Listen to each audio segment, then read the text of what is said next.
From this moment on, you will now be known as Sharkbait. Sharkbait! Ooh-ha-ha! Welcome, brother Sharkbait. Sharkbait! Ooh-ha-ha! Enough with the Sharkbait. Sharkbait! Ooh! Well. Hey, what's up, Facebook folk? This is D from Brooklyn giving you the update on what was the outdoor project. As you can see, the sun has definitely baked the little bit of growth that was out here. That's one of the problems with doing something outside. You're relying on nature, and nature is very unpredictable. So you can see it was green and growing. I had a lot of growth here all over the place, and everything was pretty much working out pretty good, but it bleached. If you thought coral bleached, this looks like white pasta. So giving you an update, I'm going to do a drastic makeover of this system, and I'm going to give you a heads up of some of the things based on what I've seen in this one. I'm going to make some changes, so let's check it out. Okay, everybody, so based on what I learned, this is what I found.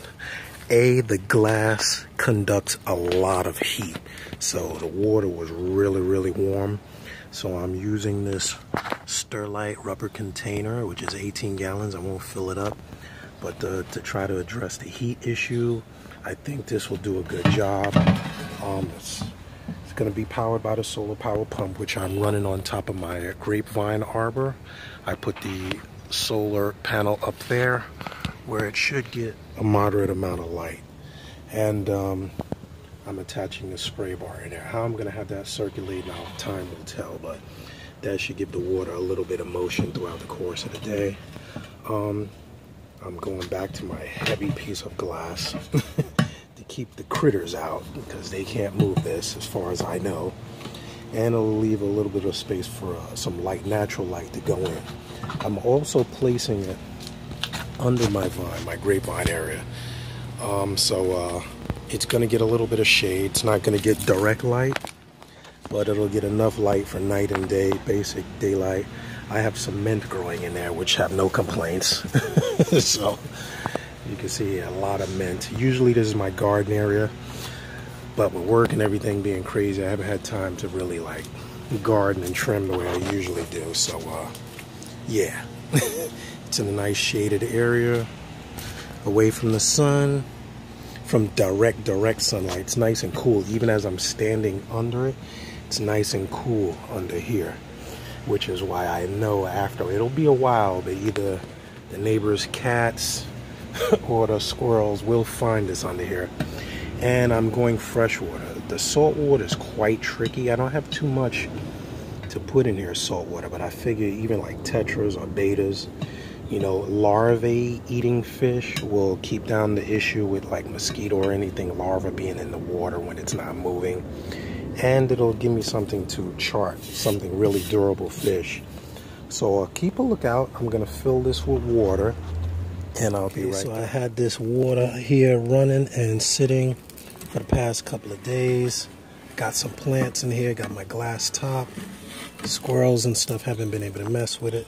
I got a little piece of wood in there so it wouldn't be like in a sterile environment. I got the solar power pump in there, so what I'm going to do, sit this bad boy in here for a while, let him get used to the temperature of the water here, and then I'll release him.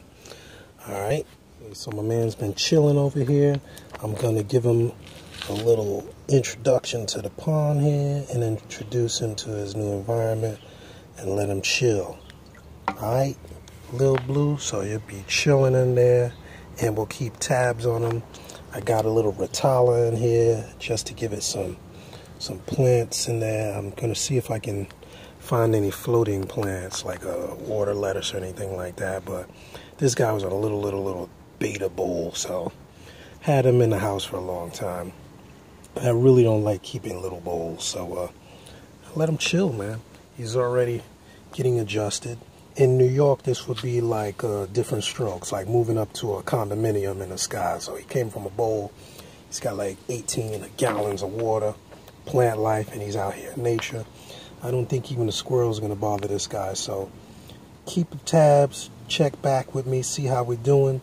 I'll post some updates, man, and we'll see how it goes, man. See if we can keep him out here. Of course, in the colder weather and winter time comes, I'll move him back indoors, but I do want to have a little spot where I can let these guys go out in the winter, in the summer, the betas, and let them chill, maybe get them even to breed. So check back, keep up with the updates. I'll keep posting. And until next time, this is D signing out, baby. Alright, Little Blue is already gone. He went under that log. See you, Little Blue.